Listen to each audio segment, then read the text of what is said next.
सच्चिदानंद सद्गुरु साईनाथ महाराज की जय। सद्गुरु श्री साईनाथुनि शरद बाबू जी की जय।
श्री सच्चिदानंद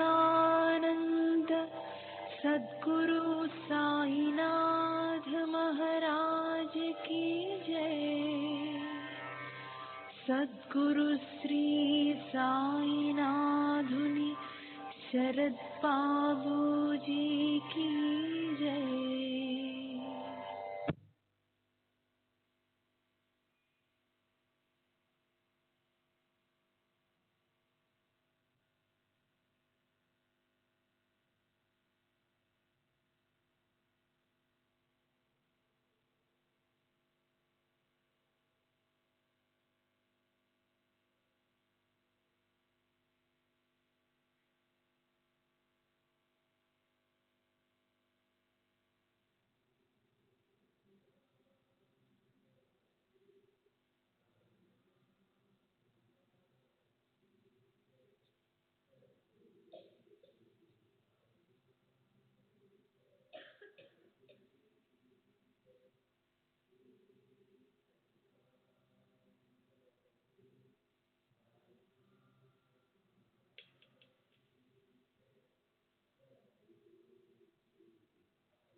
श्री सच्चिदानंद सद्गुरु साईनाथ महाराज की जय।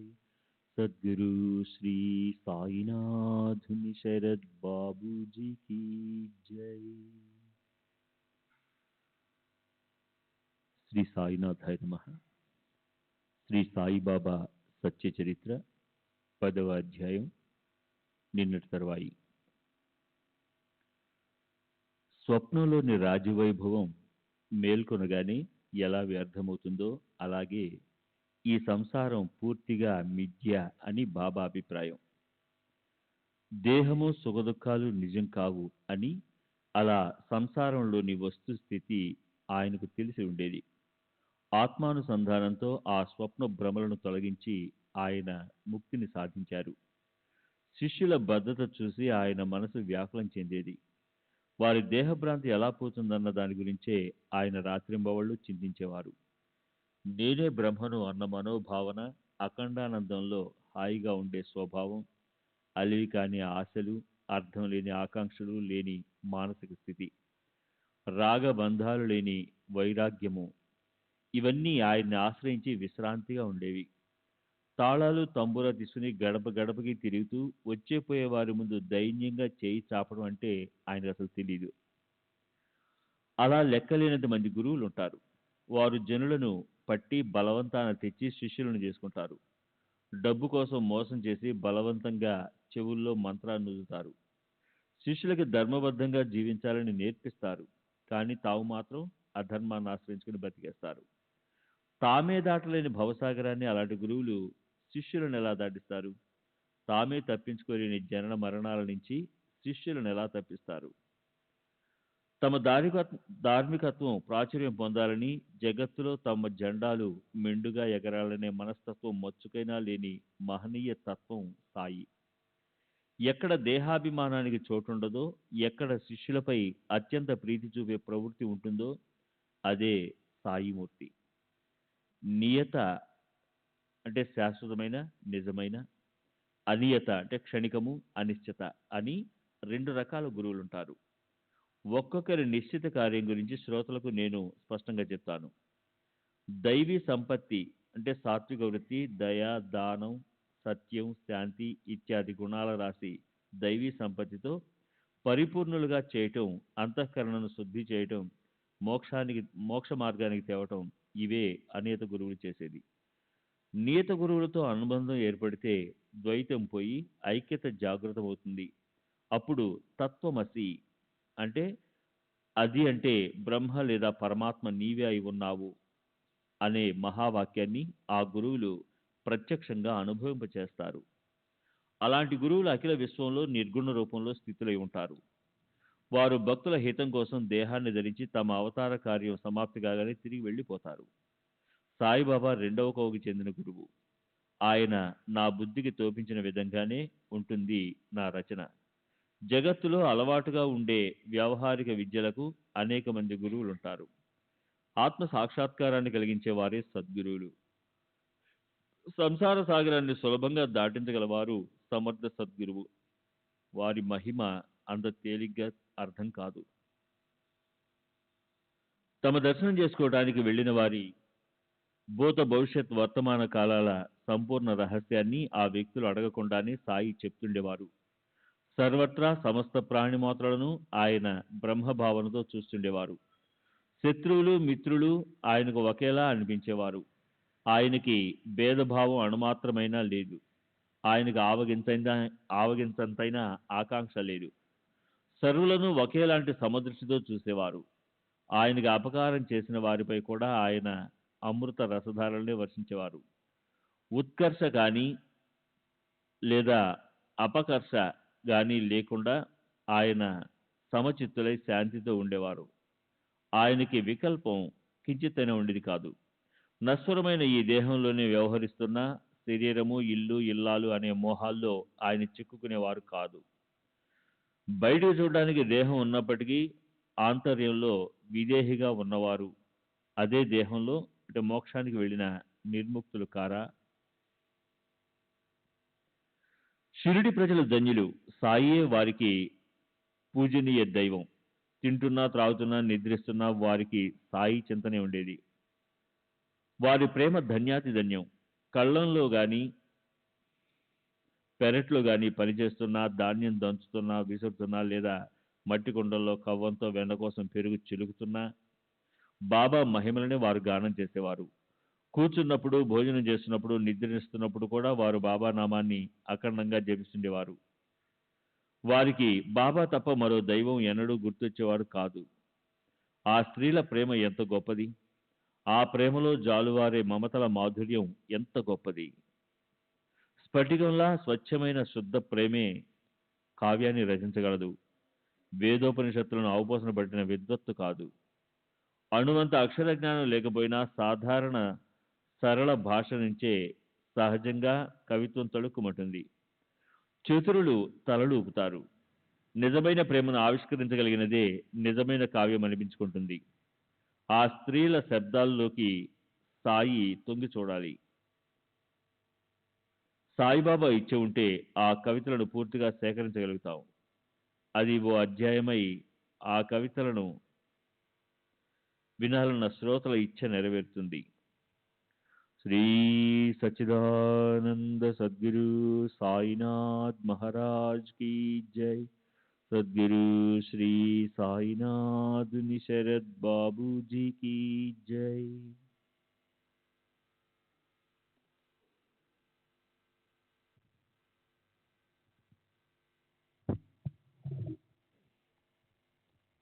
శ్రీ సచ్చిదానంద సద్గురు సాయినాథ్ మహారాజ్ की जय. సద్గురు శ్రీ సాయినాథ్ శరత్ బాబూజీ की जय. సాయిబాబా నిజానికి నిరాకారులైన భక్తులపై కృప చూపటం కోసం సాయి అనే రూపంతో ప్రకటమైనారు. ఆయన్ని గుర్తించాలంటే దేహంకారం దూరం అవ్వాలి. మనసులోని కామ క్రోధల్లాంటి క్షుద్ర వృత్తులు నశించిపోవాలి. భక్తిభావం పరవళ్ళు తొక్కుతూ ప్రవహించాలి. భక్తుల పుణ్యం పరవశిస్తూ ఫలించినప్పుడు, ప్రాప్తకాలం పరుగులతో వచ్చినప్పుడు అది ఏకత్రమై సాయి రూపంతో షిరిడీలో సంపూర్ణంగా మొలకలతో పులకించి ఫలించింది.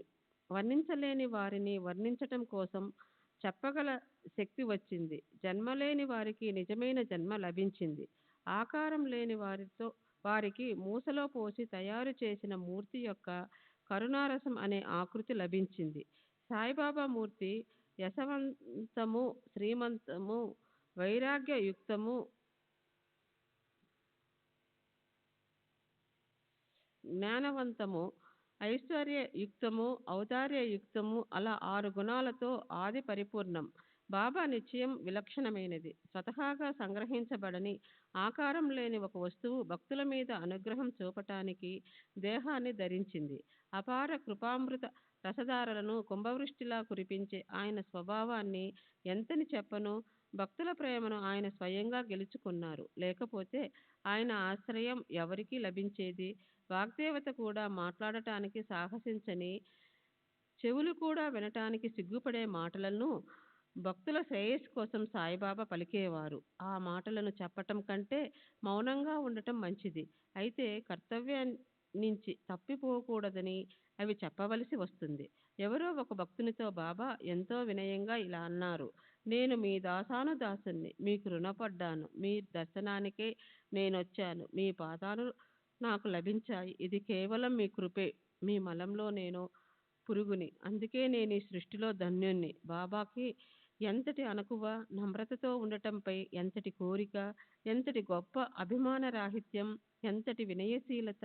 పైన బాబా అన్న మాటలు వాస్తవం కనుక చెప్పాను. ఎవరికైనా ఇవి అసమంజసమనిపిస్తే నేను నా కొంగు చాపుతాను, క్షమాభిక్షను కోరతాను. వాని అందువల్ల కలుషితమైతే, ఇవి వినటం వల్ల పాపం చుట్టుకొంటే సాయినామాన్ని పదే పదే స్మరిద్దాం. అప్పుడు అందరి దోషాలు దూరమవుతాయి. మన జన్మజన్మల తపశ్చర్యకి ఫలమే స్వచ్ఛమైన సాయి కృప. దప్పికగొన్న వారికి చలివేంద్రం, దారిలో త్రాగే నీటిని ఇవ్వటం కోసం చెడ్డు వేసి చేసే వసతి లాగే ఈ సాయి కృపామృత వర్షం మనకు సుఖదాయని. బాబా జిహ్వతో రుచిని తీసుకుంటారని అలా ఒకవేళ అందరికీ అనిపించినప్పటికీ ఆయనకు తామేం తింటున్నారో ఆ స్పృహే ఉండేది కాదు. ఆయన జిహ్వకి రుచిని ఆస్వాదించాలన్న కోరికే ఉండేది కాదు. అసలు విశేషకాలు అనుభవించాలన్న ఇచ్చే ఉండని వారు విషయాలను ఏమనుభవిస్తారు? విషయాలు ఇంద్రియాలకు అంటని వారు విషయాల్లో ఏం చిక్కుకుంటారు? ఎదుటికి వచ్చిన పదార్థాలను ఆయన కళ్ళతో చూస్తారు. అయితే వాటిని చూస్తున్నట్లు ఆయనకి తెలిసేది కాదు. చూడటం అన్న గుర్తే ఉండేది కాదు. హనుమంతుని కపీనం కేవలం ఆయన తల్లికి, శ్రీరామచంద్ర ప్రభువుకే తెలుసు. వారి కళ్ళకు మాత్రమే కనిపించేది కనుక ఆయన బ్రహ్మచర్యం అసమానమైనదని తెలుస్తుంది. అయితే సాయిబాబా విషయం వేరు. కనీసం తల్లికి కూడా గృహ బాగా దర్శనం లేని చోట ఇతరుల విషయం ఏం చెప్తాం? బాబా బ్రహ్మచర్యం నిజంగా ఎంతో కఠినం. దాని పరిపూర్ణత అపూర్వం.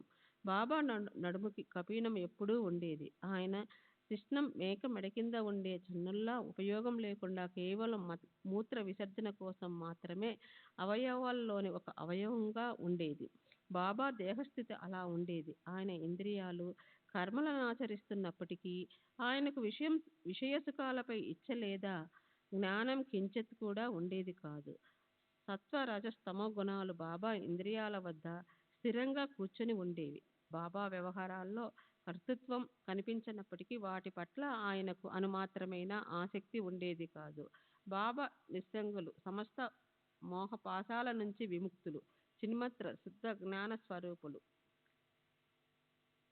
శ్రీ సచ్చిదానంద సద్గురు సాయినాథ్ మహారాజ్ की जय। सद्गुरु श्री साईनाथ शरण బాబూజీ की జై.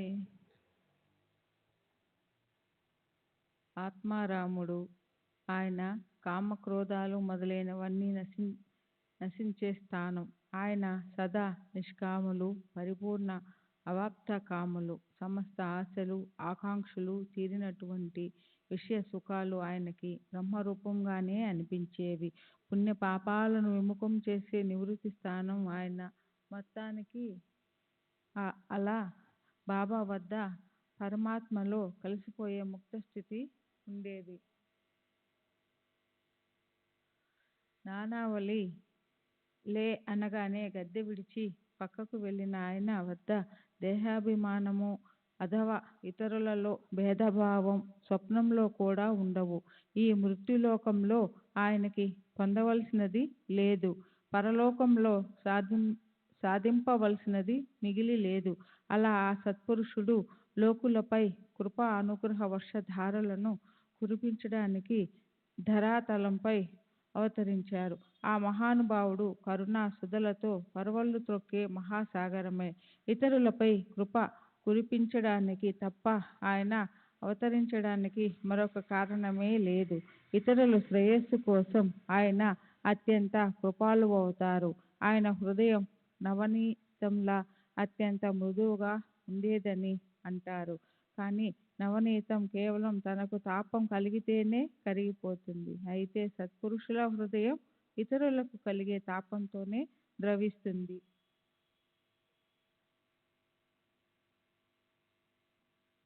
మాసికలు వేసి కుట్టిన కఫ్ని వారి దేహాన్నచ్చదించే వస్త్రం. గోనెపట్ట వారు కూర్చోవడానికి, నిద్రించడానికి సాధనం. అనురాగ ప్రలోభాలనే భావనలు లేకుండా వారి మనసు స్వచ్ఛమైన స్ఫటికంలా ఉంటుంది. వారికి నిజానికి వెండి సింహాసనంతో పనేముంది? సింహాసనం వారికి అవరోధంగా అనిపిస్తుందని భక్తులు దాన్ని వెనక్కి జరిపేవారు. వారి భక్తి భావాన్ని చూసి బాబా దాన్ని పట్టించుకునేవారు కాదు. సాయిబాబా షిరిడి అనే సజల సరోవరంలో అరవిరిసిన కమలం. భక్తులు అది గుబాళించే ప్రేమానురాగాల సౌరభాలను హాయిగా ఆస్వాదించేవారు. అభాగ్యులైన కప్పలకు, అంటే బాబా పట్ల భక్తి లేని వారికి వాటాగా లభించేది మాత్రం బురదే. వారు సదా దానిలోనే కూర్చొని ఉంటారు. బాబా ఎవరికి ఏ విధమైన యోగ ఆసనాలు, ప్రాణాయామం లేదా ఇంద్రియ దమనము చేయమని చెప్పలేదు, లేదా మంత్ర తంత్ర. కేవలం చేతులతోనే చేసే ధార్మిక విధిలోని ఒక క్రియ లేదా యంత్ర, అంటే దేవతా పూజకు కావలసిన ఒక రేఖాత్మక ఆకృతులను పూజించమని చెప్పలేదు. చెవిలో మంత్రోపదేశం అయితే అసలు పనే లేదు. బయటకు కనిపించడానికి లోక వ్యవహారాలను పాటిస్తున్నట్లు అగుపించేవారు, అయితే ఆంతర్యంలో వేరుగా ఉండేవారు. వ్యవహారాల్లో ఆయన అత్యంత దక్షతతో ఉండేవారు. ఇతరులెవరికైనా ఇంత చాతుర్యంగా వ్యవహరించడం అసాధ్యం. మహాత్ములు భక్తుల కోసమే దేహాన్ని ధరిస్తారు. వారి మనసుల్లోని సమస్త భావాలు, వ్యవహారికలోని సమస్త ఆచరణలు భక్తుల కోసమే. గుర్తుంచుకోండి, సాయి మహారాజు అనురాగ గంగాజరి తరంగాలు జాలువార్చి శాంతికి నిలయం, శుద్ధమైన పరమానందానికి స్థానం. ఆయనకి నా నిరభిమాన దోషరహిత సాష్టాంగ నమస్కారం. సాయి మహారాజు ఏం తెంచిన ఆ స్థానం గొప్ప పుణ్యంతో పావనం అయింది. పూర్వజన్మలో మంచి కర్మలు పోగు చేసుకోకపోతే ఇలాంటి నిధి దొరకడం దుర్బలం. శుద్ధ బీజాచియా పోటీ ఏ తి ఫలే రసాల్ గోమఠి. శుద్ధమైన గింజల్లో రసభరితమైన మంచి ఫలాలు వస్తాయి అన్న సామెతకి అనుభవాన్ని షిరిడీలోని ప్రజలు పొందుతారు. ఆయన హిందువు కాదు, ముసల్మాను కూడా కాదు. ఆయనకి ఆశ్రమం లేదు, వర్ణం లేదు. అయినప్పటికీ ఆయన సుఖదుఖాలు, ఉద్యోగాలు, ఘోర చింతలు వీటితో నిండిపోయిన సంసారాన్ని సమూలంగా సర్వనాశనం చేసేవారు. అందమైన ఆధ్యాత్మిక భావ చిత్రం లాంటి బాబా చరిత్ర జగతంతా విస్తరించిన ఆకాశంలా అనంతం, అపారం, గహనం. అది తెలుసుకోవడం ఆయనకి తప్ప ఎవరికీ సాధ్యం కాదు. చిత్తం పని చింతన చేయడమే. చింతన చేయకుండా అది ఒక క్షణం కూడా ఊరికే కూర్చోదు. దానికి విషయాలనిపిస్తే అది విషయ చింతన చేస్తుంది. గురువుని సేవిస్తే గురు చింతన చేస్తుంది. కనుక ఇంద్రియాలన్నిటినీ కేవలం చెవుల్లో నింపుకొని సాయి గురు మహత్యాన్ని వింటూ ఉంటే అదే సహజంగా జరిగే ఆయన స్మరణ, కీర్తన, భజన అవుతాయి. పంచాగ్ని సాధన, యజ్ఞ, యాగ, మంత్ర, తంత్ర, అష్టాంగ యోగ ప్రయోగ కేవలం బ్రాహ్మణులకే సాధ్యం అవుతుంది. ఇతరులకు దాంతో ఉపయోగం ఏమిటి? సత్పురుషుల కథలు మాత్రం అలా కాదు.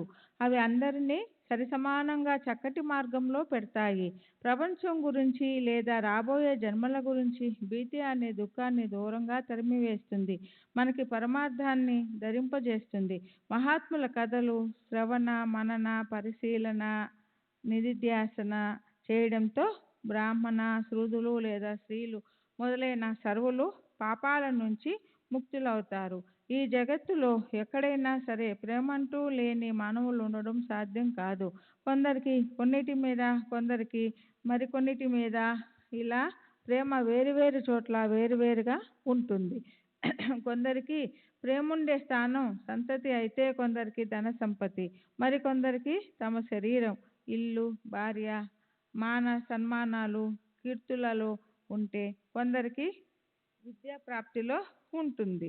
ఇలా ప్రేమ విషయ సుఖాల వద్ద ఉంటుంది. దాన్నంతా కలిపి హరిచరణాలనే మూసలో పోస్తే అప్పుడప్పుడు భక్తి రూపంతో ప్రకటమవుతుంది. కనుక ఇంటిలోనూ, భార్యలోనూ, ప్రపంచంలోనూ చిక్కుకున్న చిత్తాన్ని సాయి చరణాలకు సమర్పించడం అనే సులభ మార్గాన్ని పట్టుకోవాలి. ఆ సులభ మార్గంతో ఆయన కృప మీపై కుంభవృష్టిలా కురుస్తుంది. ఆ ప్రకారంగా అతి స్వల్ప సాధనతో అలభ్య లాభమనే అప్సరరస వచ్చి ఒళ్ళో వాలుతుంది.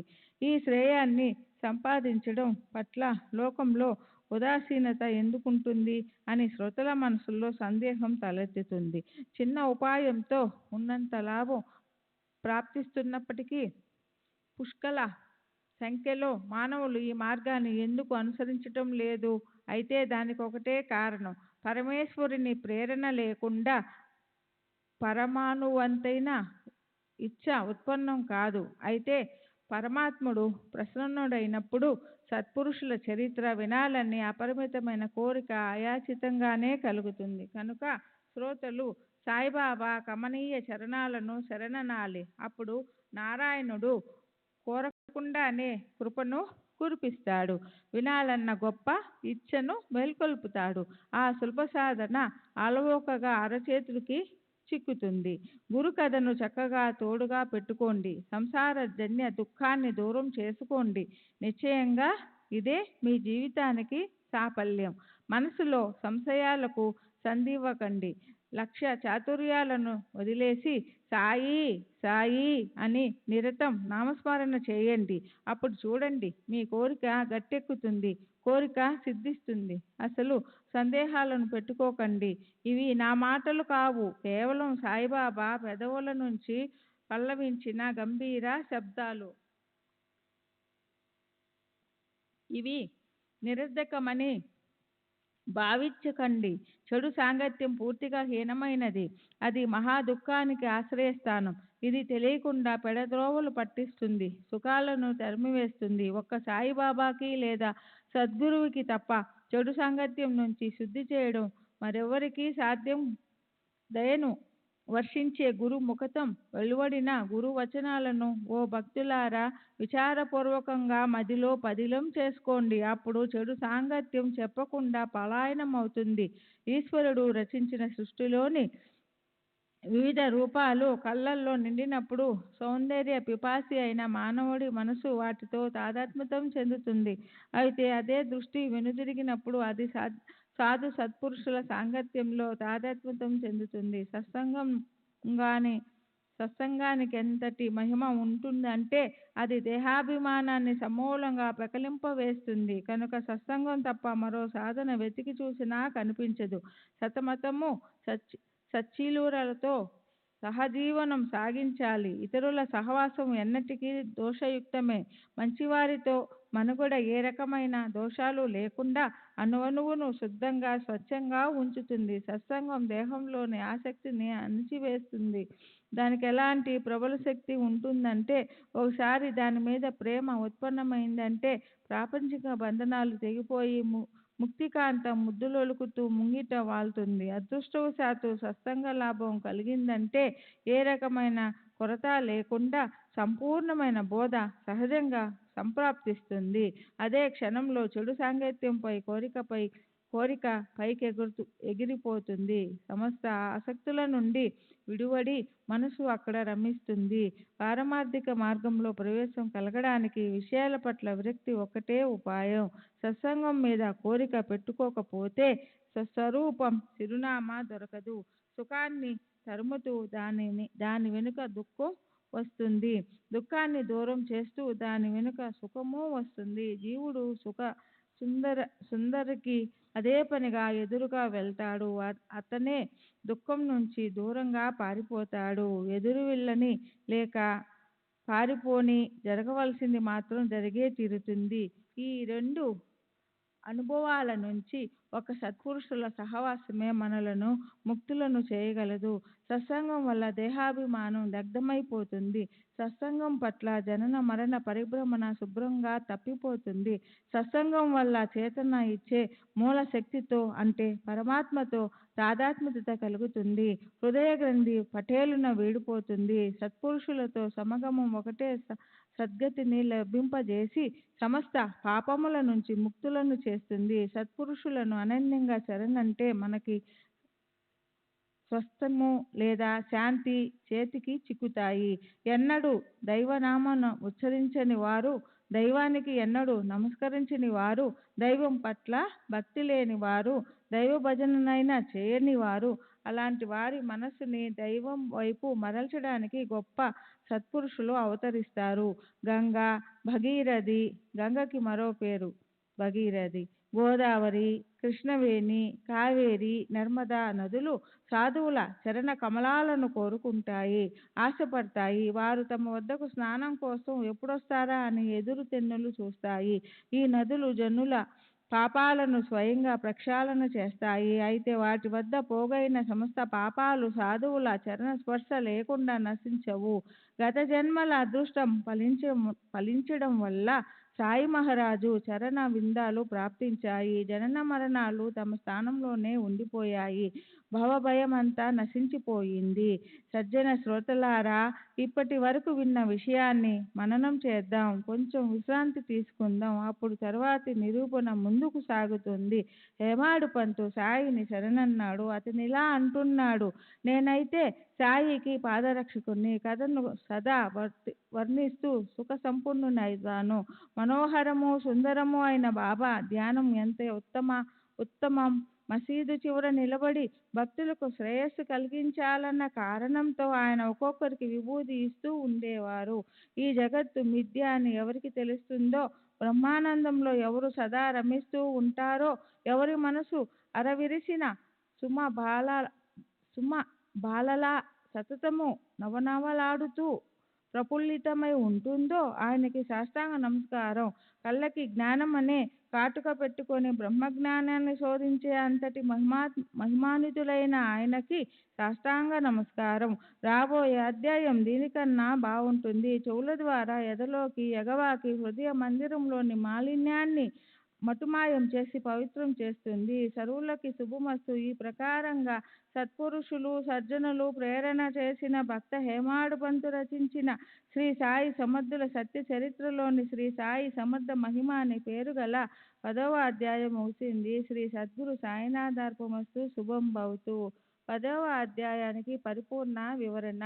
ఈ అధ్యాయంలో వరుసగా 27 నుంచి 32, 90, 92, 96, 97, 100 నుంచి 102, 104, 71 నుంచి 73, 106, 114, 119, 113, 156 ఓవిళ్లలో హేమాడు పంతు సాయిబాబా సగుణ రూపాన్ని స్వభావాన్ని ఎంతో అందమైన పదాలతో అద్భుతంగా వర్ణించారు. తరువాత బాబా అష్టసిద్ధుల గురించి ఆయనలో ఉన్న భగవంతుని లాంటి గుణాల వర్ణన చూడండి. అనిమ మహిమ లఘుమ మొదలైన అష్టసిద్ధులు కుబేరుడి నవనిధులు ఎవరి సన్నిధిలో నమస్కరిస్తూ నిలబడతాయో వారికి చెక్క పలక అనేది ఊరికే ఓ నిమిత్తం కదా. యశస్సు ఐశ్వర్యం వైరాగ్యం జ్ఞానం ఔదార్యము మొదలైన 6 గుణాలతో ఉన్న మూర్తి సాయి. ఇంతగా చెప్పి హేమాడ్ పంతు బాబా యొక్క సర్వంతర్యామత్వాన్ని సర్వవ్యాపకత్వాన్ని వర్ణిస్తారు. చూడ్డానికి 3.5 మూరల దేహంతో షిరిడీలో ఉన్నట్లు అనిపించినా అత్యంత పవిత్రమైన సాయి మహారాజు సర్వ హృదయ నివాసి పుణ్యరాశి పిపీలికాది బ్రహ్మ పర్యంతము నిండి ఉండి నిజంగా అపారము అనంతము నిరంతము అభిన్నంగా ఉండి మూర్తీభవించిన పరబ్రహ్మ తత్వమే బాబా. అప్పుడు మోక్షదాయకమైన ఆయన సామర్థ్యాన్ని వర్ణించి ఆయన నిత్యము స్మరించమని ఆయన చరిత్ర గానం చేయమని చెప్పారు.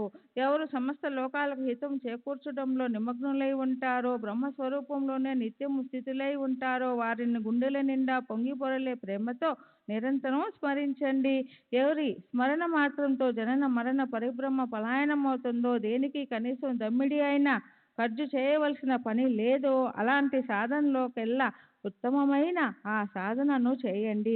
భక్తుల భక్తిభావం చూసి గురువు వారికి శాశ్వత ఆనంద లక్షణమైన మోక్షాన్ని అలవోకగా అరచేతికి అందిస్తారు. తమ దర్శనంతో హృదయ గ్రంథిని భేదించి విషయ భోగాల పట్ల విముఖత కలిగించి సంచిత ఆగామి కర్మలు కనుమరుగైపోయేలా చేసి ఆయన చరిత్రను గానం చేద్దాం. అందుకే హేమాడు పంతు అంటారు, హేమాడు సాయిని శరణంటున్నాడు, నేను ఆయన కాలి జోడిని, నేను ఆయన కథను నిరూపిస్తాను, ఇంత మాత్రంతో నేను సుఖ సంపన్నుని అవుతాను. ఇదిగాక ఈ అధ్యాయంలో సద్గురు మహిమ నీత అనిత గురువుల మధ్య వ్యవస్థ సత్సంగం వల్ల ప్రయోజనం కాక క్రింద ఇచ్చినట్లు ప్రబోధాత్మకమైన ఓవిలు కూడా ఉన్నాయి. రాముడు రహీము ఒక్కరే, వారితో కించిత్తైనా భేదం లేదు. భక్తి భావాన్ని కలిగి ఉండడంలో ఎందుకు మొండి పట్టుదలలు, ఒకరితో ఒకరు భేదభావంతో ఎందుకు వ్యవహరించాలి?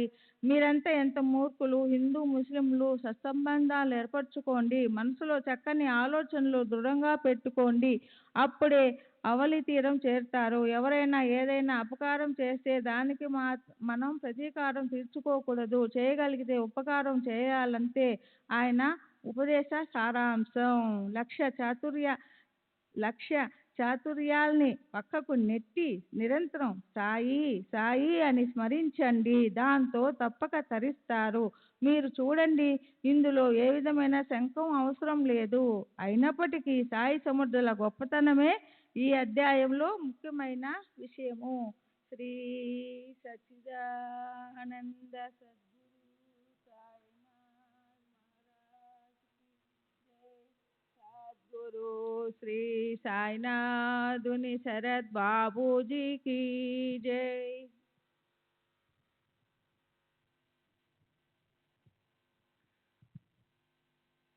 11వ అధ్యాయం శ్రీ సాయి మహిమా వర్ణన.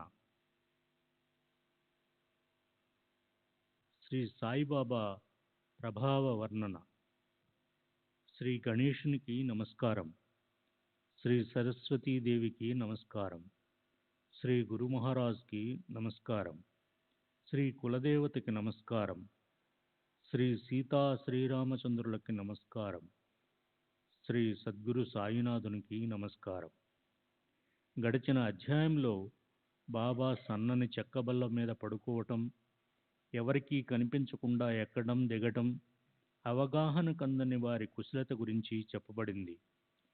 హిందువులు కానీ ముస్లింలు కానీ ఇద్దరితోనూ సమదృష్టితో వ్యవహరించటం గురించి కూడా చెప్పబడింది. ఎవరి కోసం జీవితకాలమంతా నిరీక్షించాలో ఆయన ఆ షిరిడీ ప్రజల పూజ్య దైవం అయ్యారు. ఇప్పుడేమనిపిస్తుందంటే మాధుర్యం తొణికిసలాడే కథలతో అలంకరించబడిన 11వ అధ్యాయాన్ని దృఢభావంతో శ్రీ సాయి చరణాలకు అర్పిద్దాం. అందువల్ల బాబా సగుణ రూపాన్ని గురించిన ధ్యానం జరుగుతుంది. రుద్రపారాయణ యజుర్వేదంలోని రుద్రాధ్యాయమనే పేరుగల ప్రసిద్ధ మంత్ర సముదాయం 11 సార్లు జరుగుతుంది. బాబాకి పంచమహాభూతాల మీదున్న ఆధిపత్యం ప్రామాణికంగా తెలుస్తుంది. ఆయన అద్భుత మహిమ తెలుస్తుంది. ఇంద్ర, వర్షదేవత, అగ్ని, వరుణ, జలదేవతలు బాబా మాటలను ఎలా గౌరవించేవారో దాన్నిప్పుడు క్లుప్తంగా వివరిస్తాను. శ్రోతలు శ్రద్ధగా వినండి. సాయిబాబా సగుణ రూపం అంటే మూర్తీభవించిన పూర్ణ వైరాగ్యమే. అనన్య భక్తులకది విశ్రాంతి స్థానం. ఆయన్ని నేను ప్రేమపూర్వకంగా నా శృతిపథంలోకి తెచ్చుకుంటాను. గురువాక్యాలే నిజమని విశ్వసించటమే ఆయన ఆసీనులయ్యే ఆసనంగా సమర్పిస్తాను. కామలనన్నింటినీ త్యాగం చేస్తాననే సంకల్పమే ఆయన్ని పూజించటం. ప్రతిమ, స్థండిల, యజ్ఞం, హోమం ఇత్యాదుల కోసం చేసే చతురస్రాకారంలో 4 అంగుళాల ఎత్తులో ఉండే ఓ సాధారణ మట్టి అరుగు, అగ్ని, తేజస్సు, సూర్యమండలం, ఉదకం అనగా నీరు, ద్విజులు, బ్రాహ్మణులు ఈ 7 పూజా స్థానాల కంటే గురుమహారాజ్ శ్రేష్ఠులు. ఆయన్ని అనన్యంగా పూజిద్దాం. అనన్య భావంతో ఆయన చరణాలు పట్టుకుంటే గురువే ఏమిటి, పరబ్రహ్మ కూడా పరుగున వస్తాడు. గురు పూజ అంత అద్భుతమైనది. గురుభక్తులు ఆ అనుభవాన్ని అందుకోవాలి. పూజించేవారు సాకారులైతే, అంటే దేహభ్రాంతితో ఉండేవారైతే అది ఉన్నంత వరకు వారికి గురువు కూడా దేహాన్ని ధరించే ఉండటం అవసరమవుతుంది. నిరాకారులకి, దేహభ్రాంతిని విస్మరించిన భక్తులకి నిరాకారుడైన దేహధారి కానటువంటి సూక్ష్మరూపంలో ఉండే గురువు అవసరపడతారు అని శాస్త్రాలే నిర్ణయించాయి. సగుణ ధ్యానం చేయకుండా భక్తిభావం ఎన్నటికీ ప్రకటం కాదు.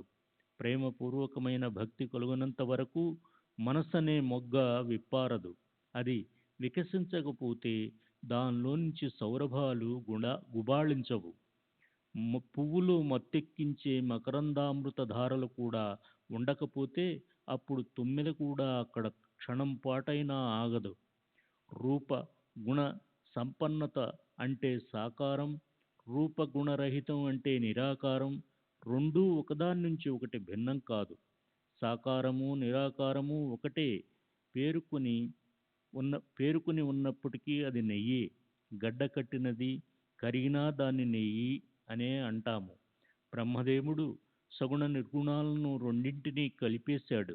కళ్ళారా ఎవరిని వీక్షించగలమో, ఎవరి పాదాలపై తలను పెట్టగలమో, ఎక్కడ జ్ఞానం ప్రత్యక్షంగా వచ్చి కలవడానికి సులభమవుతుందో అక్కడే ప్రీతి ఉత్పన్నమవుతుంది.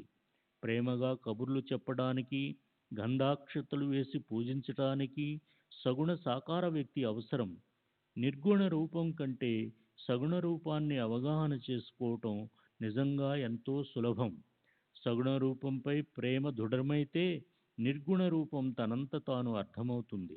భక్తులు నిర్గుణ రూపాన్ని తెలుసుకోవాలని బాబా ఎన్నో ఉపాయాలను చేసేవారు. వారి వారి అధికారాన్ని అనుసరించి వాళ్ళని తమకు దూరంగా పంపేవారు. చాలా రోజుల వరకు తమ దర్శనాన్ని చేసుకొనిచ్చేవారు కాదు.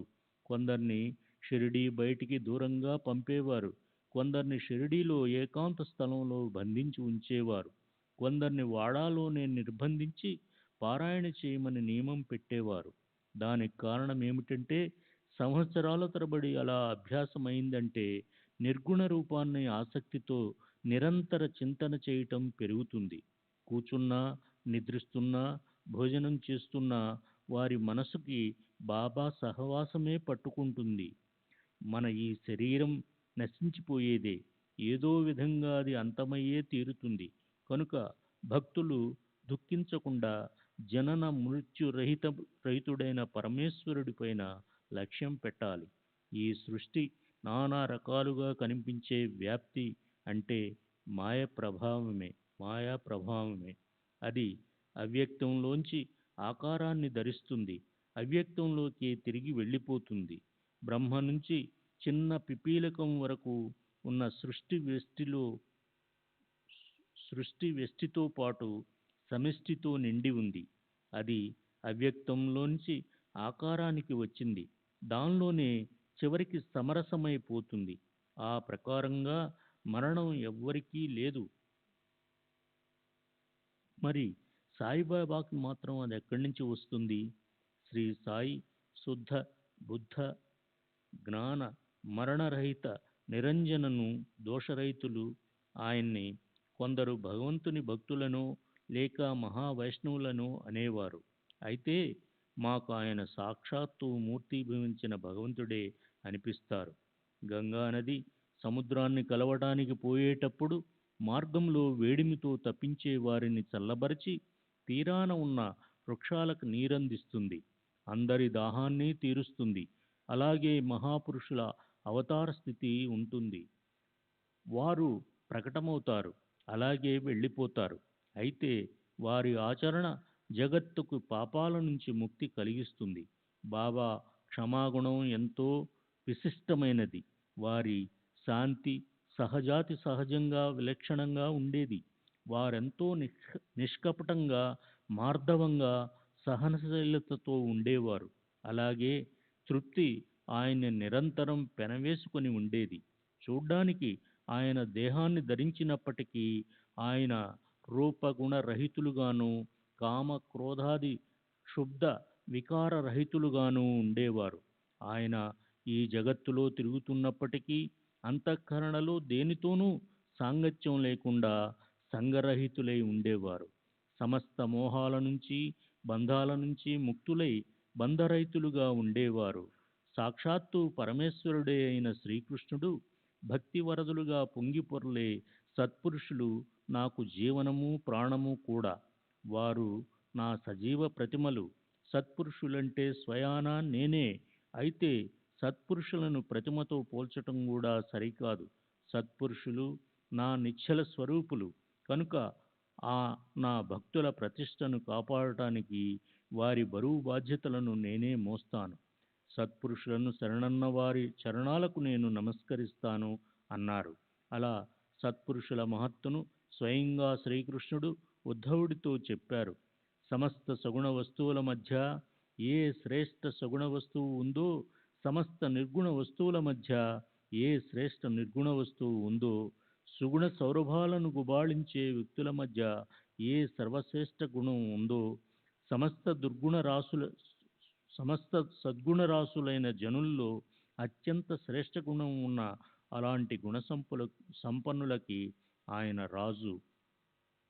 కృతకృత్యాలు తమ శ్రమతో ఫలాన్ని పొంది తృప్తి పొందిన అవాప్త కాములు, ఇచ్ఛలన్నీ నెరవేరిన వారు, యదృచ్ఛాలాభ సంతుష్టులు, ఆయాచితంగా లభించిన దానితో తృప్తి చెందేవారు, నిరంతరం సస్వరూపంలో ఎంతగానో లీనమై సుఖదుఖాలకు అతీతంగా ఆత్మానందమనే ఐశ్వర్యంతో ఉండే ఆ గొప్పదనాన్ని ఎవరు వర్ణించగలరు?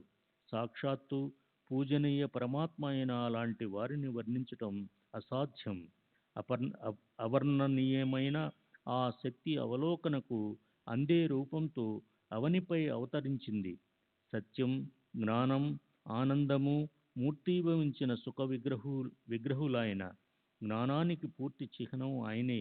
అంతఃకరణలో బ్రహ్మతో ఐక్యరూపులుగా అయిన మూర్తి కూడా ఆయనే.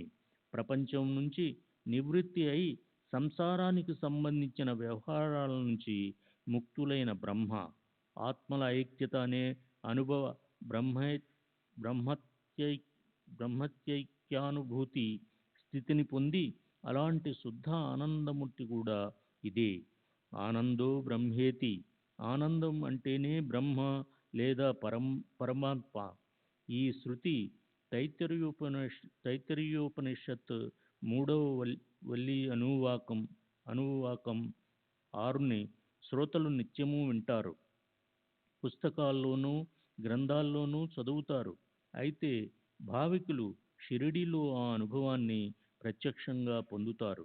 ధర్మము అధర్మము అనే లక్షణాలున్న సంసారము ఎంతో విలక్షణమైనది.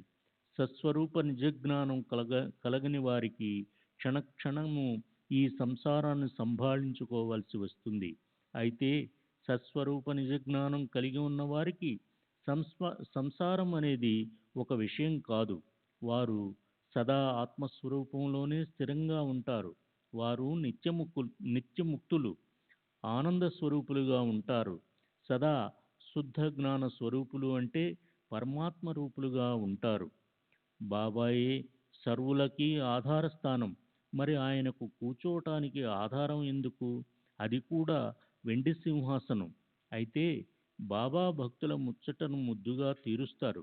ఎన్నో రోజుల నుంచి ఉన్న ఓ పాత గోనెపట్టా మొక్కే ఆయన కూర్చునే ఆసనం. దాని మీద కూర్చోవడానికి భావిక భక్తులు ఓ చిన్న పరుపు వేసేవారు. వెనక జారగిలపడటానికి ఓ గోడ ఉండేది. అక్కడ ఓ తలగడా పెట్టేవారు. భక్తుల మనస్సుల్లోని భావాన్ని బట్టి బాబా అందుకు అనుగుణంగా వ్యవహరించేవారు. సాయిబాబా షిరిడీలో నివసించినట్లు కనిపించినప్పటికీ ఆయన అన్ని చోట్లకు వెళ్ళేవారు. ఆ అనుభవాన్ని ఆయన తమ భక్తులకు ఎప్పుడూ చూపించేవారు. ఆయనకి స్వయంగా ఏ మనోభావన లేనప్పటికీ భక్తుల శ్రద్ధననుసరించి అన్ని రకాల పూజోపచారాలను ఆయన స్వీకరించేవారు. కొందరు చామరాలు వీసేవారు, కొందరు విసనకర్రతో విసిరేవారు, కొందరు సన్నాయి, డోలు మొదలైన వాద్యాలను వాయించటమనే పూజను అర్పించేవారు. కొందరు వారి పాదాలను చేతులను కడుగుతుంటే మరొకరు వారికి అత్తరు చందనాలను అద్దేవారు. కొందరు మహానైవేద్యం సమర్పించి త్రయోదశ గుణాల 13 పదార్థాలుండే ఈనలు తీసిన తమలపాకులు, వక్కపొడి, సున్నం, కాసు, కుంకుమ పువ్వు, కస్తూరి, బాదం, పచ్చకర్పూరం, జాపత్రి, యాలక్కాయలు, లవంగం, జాజికాయ, కొంచెం బంగారంతో ఉండే తమలపాకులతో తాంబూలాన్ని అర్పించేవారు. కొందరు శివలింగానికి పెట్టేలా 2 వేళ్లతో సమానంగా అడ్డంగా గంధం బొట్టు పెట్టేవారు. కొందరు కస్తూరి కలిపిన గంధం బొట్టు పెట్టేవారు. ఒకసారి తాత్యాసాహెబ్ నూల్కర్ స్నేహితుడు డాక్టర్ పండిత్ సాయిబాబాను దర్శించడానికి షిరిడీ వచ్చాడు. షిరిడీలో అడుగుపెట్టగానే అతను మసీదుకెళ్ళాడు. బాబాకి సాష్టాంగ నమస్కారం చేసి ఓ క్షణం పాటు ప్రశాంతంగా కూర్చున్నాడు. అప్పుడు బాబా అతనితో, వెళ్ళు, దాదాభట్టు దగ్గరికి పో, అలా వెళ్ళు అంటూ వేలితోనో చేత్తోనో దారి చూపించారు. పండిత్ దాదా దగ్గరికి వెళ్ళాడు. దాదా కూడా ఆదరంగా అతన్ని స్వాగతించాడు. అప్పుడు దాదా బాబా పూజకు బయలుదేరుతూ పండిట్ని, మీరు వస్తారా అని అడిగాడు. పండిట్ దాదాతో పాటు వెళ్ళాడు. ఆ తరువాత దాదా బాబాకు పూజ చేశాడు. అప్పటి వరకు బాబా నుదుటి మీద గంధం బొట్టు పెట్టే ధైర్యం ఎవరూ చేయలేదు. భక్తులు ఎవరైనా ఎలాంటి వారైనా సరే వస్తే బాబా తమ నుదుటి మీద గంధం బొట్టు పెట్టనిచ్చేవారు కారు. మహల్సాపతి మాత్రం ఆయన మెడకు గంధం పూసేవాడు. ఇతర భక్తులు ఆయన పాదాలకు పూసేవారు. అయితే అమాయకుడైన ఆ భావిక పండితుడు దాదా చేతిలోని చందనం గిన్నెను చేత్తో లాగేసి శ్రీ సాయి తలపట్టుకొని నుదుట చక్కగా 3 రేఖలు గీశాడు. అతని ఆ తెగింపు చూసి దాదా మనసు కలవరపడింది. ఏమిటి ధైర్యం? బాబా కోపించరు కదా. అయితే ఎప్పుడూ జరగనిది జరిగినప్పటికీ బాబా ఒక్క మాట కూడా అనలేదు. పైగా ఎంతో ప్రసన్నంగా కనిపించారు. పండిత్ మీద అసలు కోపించలేదు.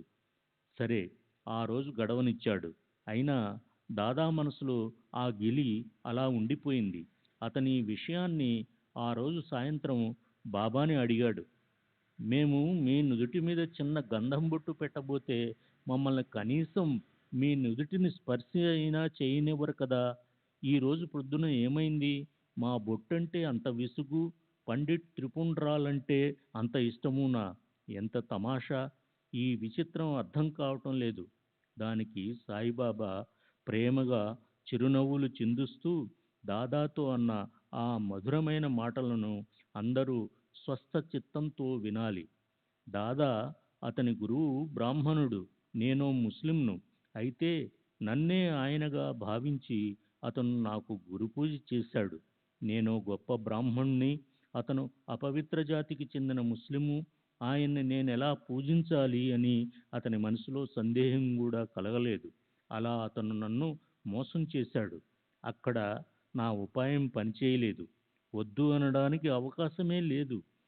నన్ను అతను స్వాధీనం చేసుకున్నాడు అన్న బాబా సమాధానం విన్నప్పటికీ దాదాకది హాస్యాస్పదం అనిపించింది. అయితే దాదా ఇంటికి చేరుకోగానే అతనికి ఆ మాటలకు నిజమైన అర్థం బోధపడింది. బాబా చేసిన ఈ వైరుధ్యం దాదా హృదయాన్ని ఎంతగానో తూట్లు పొడిచింది. అయితే పండిట్తో పిచ్చాపాటి మాట్లాడుతున్నప్పుడు బాబా చేసిన పనిలో అంతరార్థం అతనికి వెంటనే తెలిసిపోయింది. ధూపేశ్వరికి చెందిన సిద్ధపురుషుడు రఘునాథ్. అతను కాకా పురాణిక్ అనే పేరుతో ప్రసిద్ధి చెందాడు. ఆయన చరణాలకు డాక్టర్ పండిత్ ఆకర్షింపబడ్డాడు. ఆయనతో శిష్యరికం అనే రుణానుబంధం కూడా పెట్టుకున్నాడు. పండిత్ కాకాని తలుచుకున్నాడు. అతనికి అలాంటి అనుభవం కలిగింది. మనసులో ఉన్న భావాన్ని బట్టే భక్తి ప్రభావం ఉంటుంది. సరే, ఇలాంటి సేవలన్నీ చేయించుకోవాలని తన మనసులో అనిపించినప్పుడే ఆయన అలా చేయించుకునేవారు. లేకపోతే పూజా పళ్ళాన్ని ఎగరగొట్టేవారు. నరసింహావతారం ఎత్తేవారు. ఆ రూపం ప్రకటమైతే ఇక ధైర్యంగా ఎవరుంటారు? ఆయన ఎదుట ఎవరు నిలబడగలుగుతారు? అలా మనోవృత్తి క్రోధంగా అయితే ప్రాణభయంతో పారిపోకుండా ఎవరుంటారు? ఒక్కొక్కసారి అకస్మాత్తుగా క్రోధాగ్నితో మండిపడేవారు. భక్తుల మీద అగ్నిజ్వాలలను కురిపించేవారు. ఒక్కొక్కసారి నవనీతం కంటే మెత్తని స్వభావంతో భాషించేవారు. అంతెందుకు, ఆయన మూర్తీభవించిన శాంతి, క్షమలే ఒక్కోసారి ప్రళయకాలపు కాలా కల్పాంత సమయంలో, అంటే సమస్త జగత్తుకి అంతిమ సమయం ఆసన్నమవటం అగ్నిలా వ్యవహరించేవారు. అప్పుడది భక్తులకు కత్తిపై సాములా ఉండేది. అయితే ఒక్కోసారి వెన్న కంటే మిన్నగా సున్నితంగా కనిపించేవారు. ఆనందాల హరివిల్లులు వెదజల్లుతూ వ్యవహరించేవారు. క్రోధంతో గజగజ వణుకుతూ కళ్ళు అగ్నిగోళాల్లా తిప్పినప్పటికీ ఆయన కడుపులో తల్లికి కన్నబిడ్డపై ఉండే కారుణ్య ప్రవాహం ఛురి కమనీయంగా ఉండేది. క్షణంలో మూల స్వభావంలోకి వచ్చాక భక్తులను కేకేసి పిలిపించి, నా మనసులో ఎవరి మీద కోపం ఉండదు. తల్లి తన బిడ్డను కాలితో తన్నేస్తేను, సముద్రం ఒకవేళ నదిని వెనక్కి తిప్పి పంపితేను, అప్పుడే నేను మిమ్మల్ని తరిమేస్తాను, మీకు అహితం చేస్తాను. నేను నా భక్తుల ఆజ్ఞాధారిని. వారి వద్దే నిలబడి ఉంటాను. నేను ప్రేమ కోసం ఆకలితో అలమటిస్తున్నాను. భక్తులు పిలిస్తే పలుకుతాను అనేవారు. ఈ కథాభాగం రాస్తుండగా సహజంగా అలాంటిదే మరో కథ స్మృతిపదంలో మెదిలింది. అది ఉదాహరణగా చెప్తాను. శ్రోతలు దాన్ని విచారపూర్వకంగా వినండి. శ్రీ సచ్చిదానంద సద్గురు సాయినాథ్ మహారాజ్ కీ జై. సద్గురు శ్రీ సాయినాథ్ శరద్ బాబూజీ కీ జై.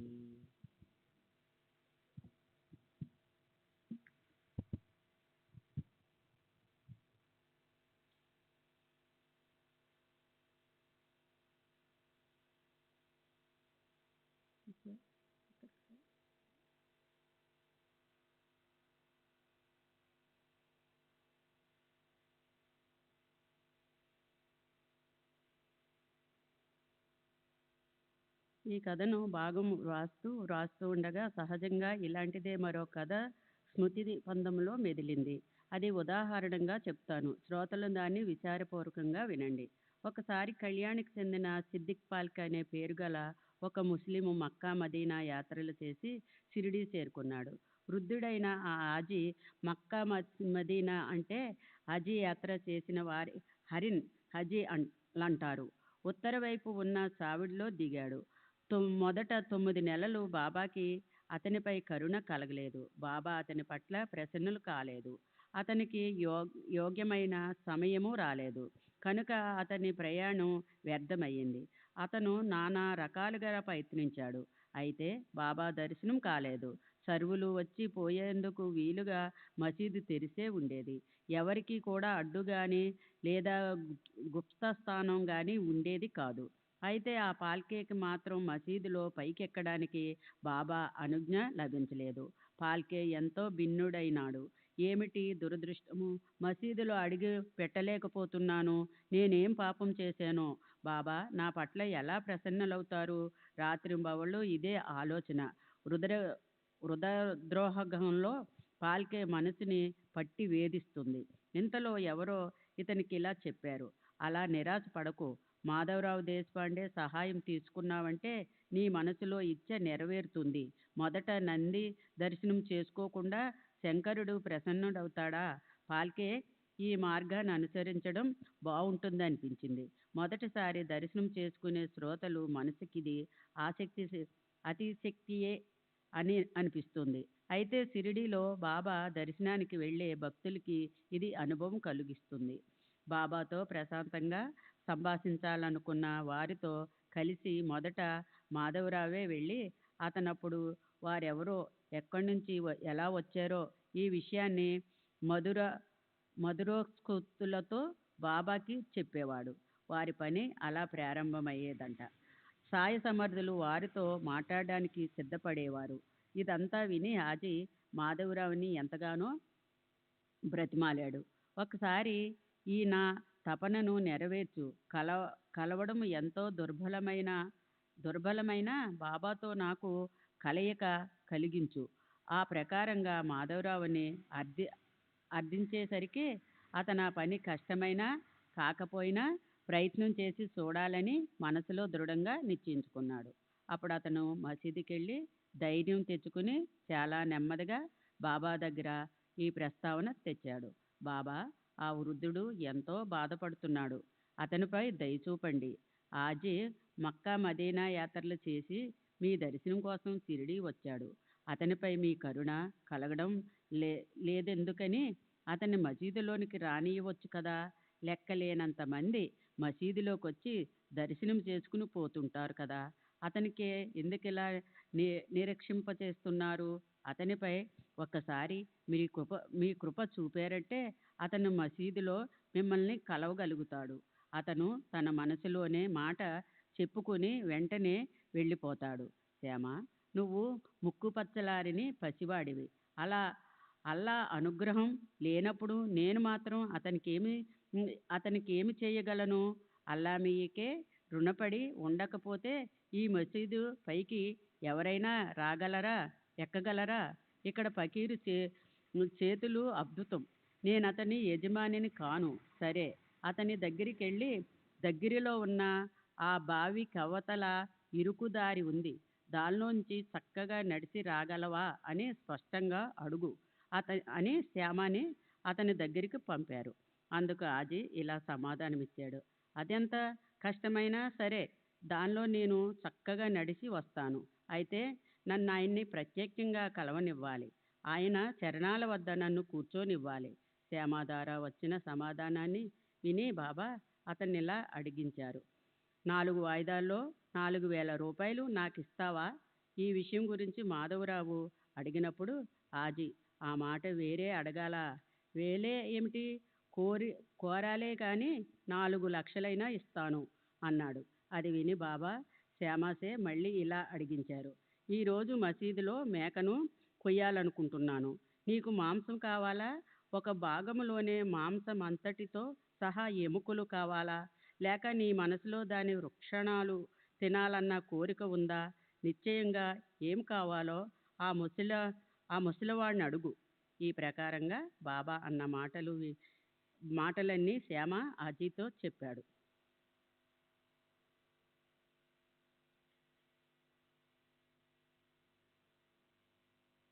శ్యామ ఆజీతో చెప్పాడు. అయితే ఆజీ స్పష్టంగా, వీటిల్లో నాకేది అక్కర్లేదు. మీ మనసుకి ఏది ఇవ్వాలనిపిస్తే అదే నాకు ఇవ్వండి. నాకు ఒకవేళ నాకు లభిస్తే నాకు శుభం జరుగుతుందని నేను అనుకుంటాను. ఆజీ పంపిన ఈ కబురు అందుకుని మాధవరావు వెనక్కి తిరిగి వచ్చాడు. అతను బాబాకి ఈ విషయం చెప్పగానే బాబా మండిపడ్డారు. నీరు నింపే కుండను స్వయంగా ఎత్తి ద్వారంలో నుంచి బయటికి విసిరారు. తమ చేతిని గట్టిగా కోరుతూ ఆజీ దగ్గరికి వచ్చారు. తమ 2 చేతుల్లో కపిని పైకెత్తి, నీ మనసులోనే ఏమనుకుంటున్నావు? నా ఎదుట నీ గొప్పలు ప్రదర్శించుకుంటున్నావా? ముసలాడు బుద్ధి చూపిస్తున్నావు. ఇదేనా నీవు ఖురానాలో చదివింది? మక్కా యాత్ర చేసి కూడా నీవు అహంకారం పెంచుకుంటున్నావు. శ్రీ సచ్చిదానంద సద్గురు సాయినాథ్ మహారాజ్ కీ జై. సద్గురు శ్రీ సాయినాథ్ నిశరత్ బాబూజీ కీ జై.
శ్రీ సచ్చిదానంద సద్గురు సాయినాథ్ మహారాజ్ की जय. सद्गुरु श्री साईनाथ शरद बाबू जी की जय. साई रहम नजर करना, बच्चों का पालन करना. साई रहम नजर करना, बच्चों का पालन करना. जाना तुमने जगत पसारा, सब ही झूठ जमाना. जाना तुमने जगत पसारा, सब ही झूठ जमाना. साई रहम नजर करना, बच्चों का पालन करना. साई रहम नजर करना, बच्चों का पालन करना. मैं अंधा हूँ बंदा आपका, मुझसे पद दिखलाना. मैं अंधा हूँ बंदा आपका, मुझसे पद दिखलाना. साई रहम नजर करना, बच्चों का पालन करना. साई रहम नजर करना, बच्चों का पालन करना. दास गणों कहे अब क्या बोलूं, थक गई मेरी रसना। दासगणों कहे अब क्या बोलूं, थक गई मेरी रसना। साई रहम नजर करना, बच्चों का पालन करना। साई रहम नजर करना, बच्चों का पालन करना। रहमो नजर करो अब मोरे साई, तुम बिना नहीं मुझे माँ बाप भाई। रहमो नजर करो मैं अंधा हूँ बंदा तुम्हारा। मैं अंधा हूँ बंदा तुम्हारा। मैं ना जानू, मैं ना जानू, मैं ना जानू अल्लाह इलाही। रहमो नजर करो, रहमो नजर करो अब मोरे साई। तुम बिना नहीं मुझे माँ बाप भाई। रहमो नजर करो काली जमाना मैंने गमाया। काली जमाना मैंने गमाया। साथी आखिर का, साथी आखिर का, साथी आखिर का तुम बिना कोई। रहमो नजर करो, रहमो नजर करो अब मोरे साई। तुम बिना नहीं मुझे माँ बाप भाई। रहमो नजर करो अपने मस्जिद का झाड़ू गणो है। अपने मस्जिद का झाड़ू गणो है। मालिक हमारे, मालिक हमारे, मालिक हमारे तुम बाबा साई। रहमो नजर करो, रहमो नजर करो अब मोरे साई। तुम बिना नहीं मुझे माँ बाप भाई। रहमो नजर करो। श्री सच्चिदानंद सद्गुरु साईनाथ महाराज की जय। सद्गुरु श्री साईनाथ शरद बाबू जी की जय।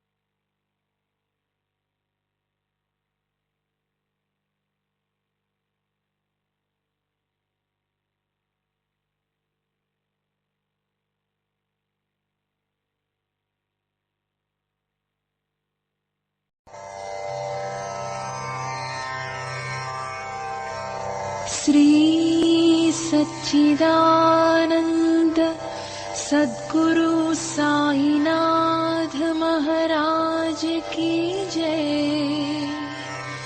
सद्गुरु श्री साईनाथुनि शरद बाबू जी की जय।